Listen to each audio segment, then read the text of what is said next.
Assalamualaikum warahmatullahi wabarakatuh.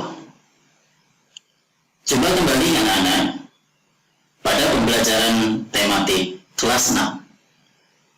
Kali ini kita akan belajar di tema 5, subtema 1, pembelajaran kelima. Fokus pembelajaran kita adalah ilmu pengetahuan sosial dengan materi kerjasama ASEAN dan seni budaya dan keterampilan dengan materi logo.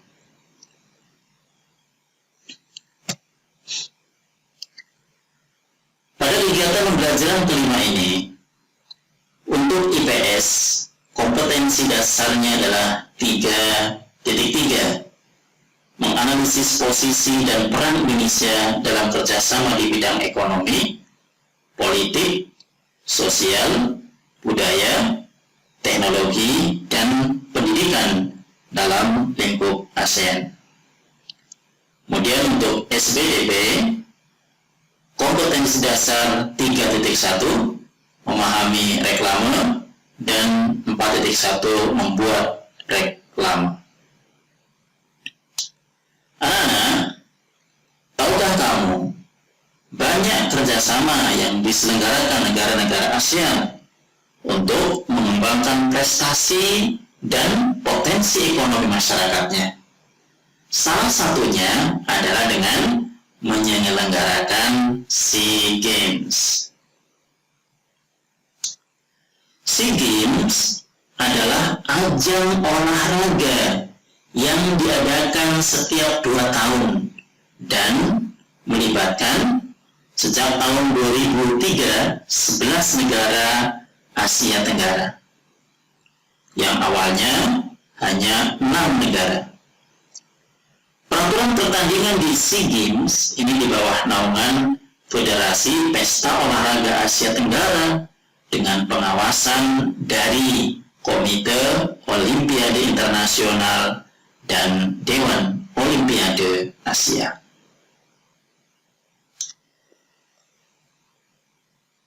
SEA Games pertama kali dilaksanakan di Thailand pada tahun 1959, diikuti oleh 6 negara. Dan SEA Games terakhir dilaksanakan di Filipina pada tahun 2019, dan tahun 2021 nanti rencananya akan dilaksanakan di Vietnam. Sejak perhelatan SEA Games dari tahun 1959 sampai dengan 2019, Indonesia sudah 4 kali menjadi tuan rumah, yaitu pada SEA Games ke-10 di tahun 1979 yang dilaksanakan di kota Jakarta, diikuti oleh 7 negara. Kemudian pada SEA Games ke-14 pada tahun 1987 dilaksanakan di Jakarta, diikuti oleh 8 negara. Lalu pada SEA Games ke-19 pada tahun 1997 ditempatkan di Jakarta, diikuti oleh 10 negara, dilaksanakan pada tanggal 11 sampai 19 Oktober 1997. Dan SEA Games ke-26 pada tahun 2011, Indonesia kembali menjadi tuan rumah. Kali ini dilaksanakan di 2 kota, yaitu di Jakarta dan Palembang. Dan pada tahun 2011 ini diikuti oleh 11 negara setelah Timor Timur sejak tahun 2003 bergabung di dalam perhelatan SEA Games ini.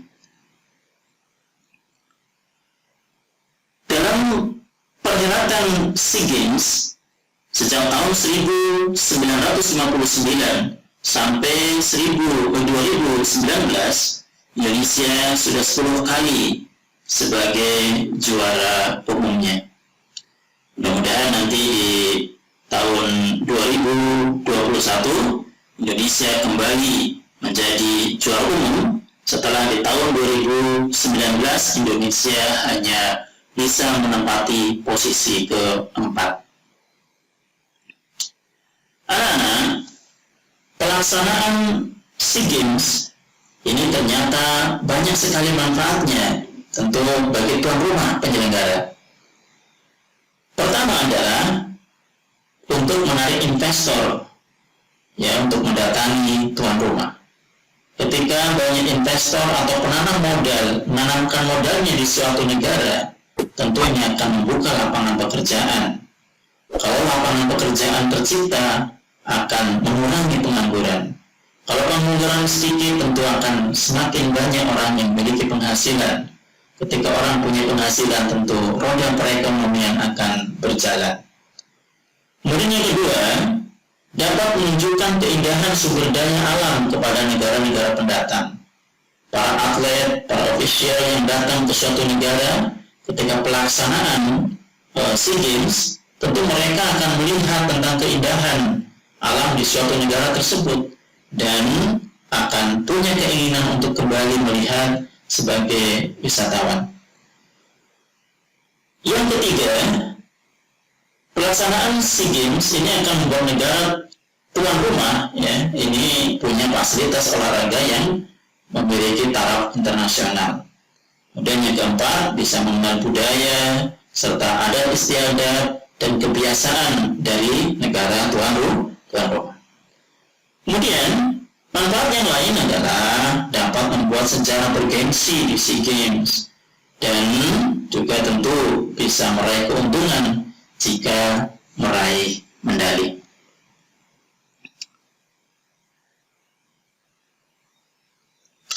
ASEAN memiliki logo, ya. Dari logo ASEAN ini tentu ada makna, ada arti dari logo yang resmi sebagai lambang dari ASEAN. Kalian lihat, ini adalah logo ASEAN, ya. Logo ASEAN ini terdiri dari 4 warna, ada warna merah, ada warna biru, ada warna kuning, dan ada warna putih. Nah, tentu warna-warna tersebut memiliki makna. Apa maknanya? Warna merah maknanya adalah keberanian. Kemudian warna biru ini memiliki warna atau arti perdamaian dan keamanan. Kemudian warna kuning memiliki makna kemakmuran dan kesejahteraan. Dan warna putih memiliki makna kesucian. Terus bagaimana makna dari bentuk logo ASEAN ini? Nah, logo ASEAN ini memiliki bentuk lingkaran. Maknanya adalah persatuan. Jadi negara-negara anggota ASEAN ini ada dalam persatuan, dimaknai dari lingkaran ini. Kemudian ada padi. Nah, padi ini adalah merupakan ikatan, ya, dari 10 negara anggota ASEAN. Dan ada tulisan ASEAN, ya, di sini itu adalah melambangkan lambang resmi dari ASEAN. Nah, logo ASEAN tadi, ya, adalah merupakan bagian dari reklam. Logo adalah tanda, lambang, ataupun simbol yang mengandung makna dan digunakan sebagai identitas sebuah organisasi, perusahaan, atau individu agar mudah diingat oleh orang lain. Bagaimana cara membuat logo? Nah, untuk membuat logo tentu harus mengikuti aturan, harus mengikuti langkah-langkah yang benar. Bagaimana langkah-langkah yang benar? Yang pertama adalah menentukan tema. Misalnya, kalian mau membuat logo tema persahabatan, tema kebersihan sekolah, tema kelompok pecinta lingkungan, kelompok pecinta seni, dan lain-lain. Itu adalah hal pertama, tentukan dulu temanya. Kemudian yang kedua, membuat simbol atau gambar yang mewakili tema itu. Jadi setelah temanya ditentukan, maka buat simbolnya atau gambarnya yang bisa mewakili tema itu. Yang ketiga, menuliskan kata atau kalimat yang mewakili tema. Yang keempat, mewarnai logo. Dan yang kelima adalah menuliskan arti dari simbol, gambar, dan warna dari logo. Nah, ini adalah contoh logo. Ada logo Kementerian Pendidikan dan Kebudayaan, logo Hari Anak, logo Ketahanan Lingkungan. Nah, kalian tentu bisa mencari lagi logo-logo lainnya yang ada di sekitar kalian. Nah, demikian anak-anak pembahasan kita pada pembelajaran kelima, tema 5, subtema 1, dengan fokus pembelajaran IPS, kerjasama di negara-negara Asia Tenggara, dan tentang logo untuk SBDP-nya. Demikian, semoga bermanfaat. Assalamualaikum warahmatullahi wabarakatuh.